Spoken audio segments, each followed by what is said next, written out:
What's up, YouTube? Welcome to another episode of the Undergrad Forum. Now, in this video, we're going to talk about the one tip I want to give you for the MCAT that can hopefully make your experience much better, easier, and allow you to do better in a more strategic and stress-free fashion.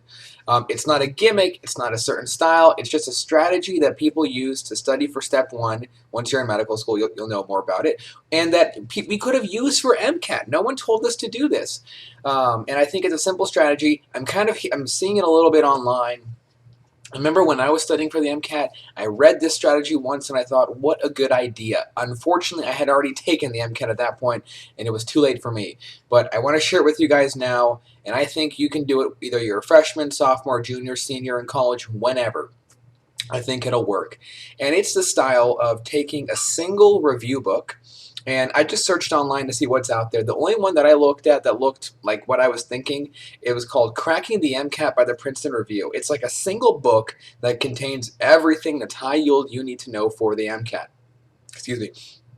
That's what you need to buy, all right? And it's like a comprehensive book. You don't buy a book set, or you can if you want. Okay, here's two things: buy that single book, or buy like a simple book set. And I saw one, I think, from Kaplan on Amazon that had like a 5-book set. Either one, just get one. For Step 1, we use First Aid. For Step 1, it just has everything in there you should theoretically know for Step 1.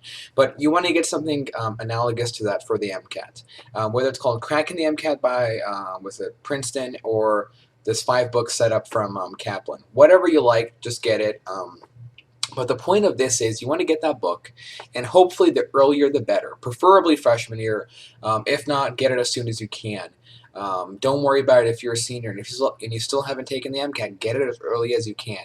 And the whole strategy here is that when you are taking a class, so you're taking physics, take that book every day as you're studying physics and see where your lecture notes are fitting into that content. That's the beauty. That's what people do for Step 1.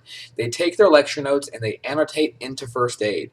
Some people are against that for Step 1, but that's a whole different point. But just for MCAT, it'll work because it allows you to realize one simple point. What am I learning in lecture that's extremely important, i.e. high yield, for my actual MCAT exam?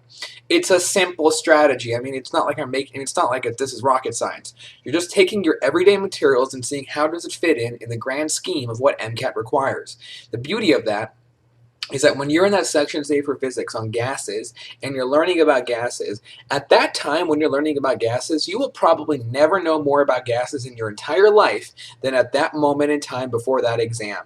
After you've taken that exam, that's probably that's probably the max of which you know about gases. So that's the beautiful time in which you can take all that stuff you know about gases, go through that gas section of that MCAT book, and annotate and fill in more detail, mnemonics you've created, things you've learned, just to kind of fill it out so that when you come to prepare for the MCAT, you can open that book, you're already familiar with it, you already have your notes in it. That's just beautiful. That makes studying so much easier. And that's the strategy. It's not super complex, it's simple. Just fill in a single, this is why I said buy a single book. You can keep putting everything in it as you progress through your classes. GChem, do it every exam. I don't do it every day for Step 1. I mean, maybe you have time during MCAT, but at the very least, what I prefer to do for myself, at least, and I would recommend it for you as well, is that before an exam, like the weekend before, the weekend before you usually know all the material, you know it pretty well at this point. Take like a couple hours and just go through that MCAT book in that respective section of what's going to be on your exam and annotate in all the things you know, just so that way you're learning, oh, this is what the MCAT considers very important. I better make sure I know this, in addition to all the stuff I need to know for the exam in my school. And that's a great strategy. Why? When you come back to study for the MCAT, I didn't know that strategy. When I was studying for the MCAT and I opened these books, they were the first time I had ever seen them. And that's not a good experience. You want to be studying from books that you're comfortable with. What did people do in medical school? For every class they take, they buy a single review book. If you watched any of my videos on like how to study biochem in medical school, how to study pharm, how to study micro in med school. I show you every time. I have a heavy-duty textbook and I have a review book, such that when it comes time for that specific subject shelf or step one, I have a review book that has all the high-yield content and I'm already comfortable with it and I've already annotated it. That's good. Same thing for the MCAT. Why not? Get a book so that when you come back, it's a book you're familiar with, it's a book you've already annotated. Life is easier. That's my strategy. I hope it helps. The second strategy, do what people do for step one. When you start studying for MCAT, every company, and I'll just say their names because they did it, I don't think it was a good idea, both Princeton and Kaplan, I don't know if Berkeley Review or what Exam Cracker does, they will give you a stack of books this high, almost the size of my face, right? And they'll tell, and the books are big, and every day you'll sit there and lecture and you're like taking notes on stuff you've already learned, and you're like, what is the point of this? I don't know. I really didn't like that. I thought it was very counterproductive. I thought it was a great waste of time. What can you do? You can do what people do for step one. You reverse engineer it. What does that mean? You get your hands on as many practice questions as you can. You buy practice exam books. You buy question books.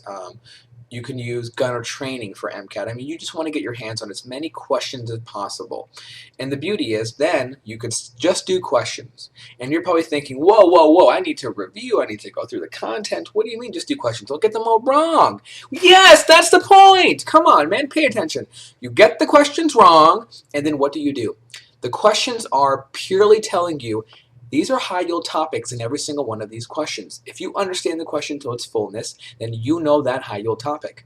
If you're getting it wrong, take the time for all the questions you get wrong in a day, and then go back into that big stack of books and learn what you don't know. So the whole point here is instead of just trying to learn a huge stack of content and memorize everything, which you will not be able to do, I'm sorry, or maybe you can get pretty darn close. But the point being that why would you try to spend your time working through memorizing all the high yields, the mid yields, and all the low yield minutia when you can first focus on all the high yields by doing questions and seeing what you get wrong and then learning everything that you don't know. So that way you're hitting all the high yields first, you're securing a good score, and then as you have more time left over, you go through and you learn more and more and more detail. That way, it's a safe strategy. You've learned everything that's critical and high yield, important for the exam. You'll get a good score, and now you can work on getting a better score. It's a simple strategy. People do it for step one. I can't think of why you wouldn't do it for MCAT. It's the same exam. I personally think companies don't do it because it's kind of it's a little bit scary. You know, it's not how we're taught in college. They kind of just they're just spoon feeding it to you. Just read these big books and take the exams, and you're like, fine, I'll do it. But reverse engineering, it's much more of a strategic fashion, and it works for people for step one. I think it should work for MCAT as well. All right, guys, I hope you enjoyed this video. It ended up being 2 facts or 2 little points on how to make your MCAT preparation easier. Let me know if you have comments or questions below. Send me a message. Do whatever you like. Share these videos with your friends. If you know someone who's taking the MCAT, send it to them.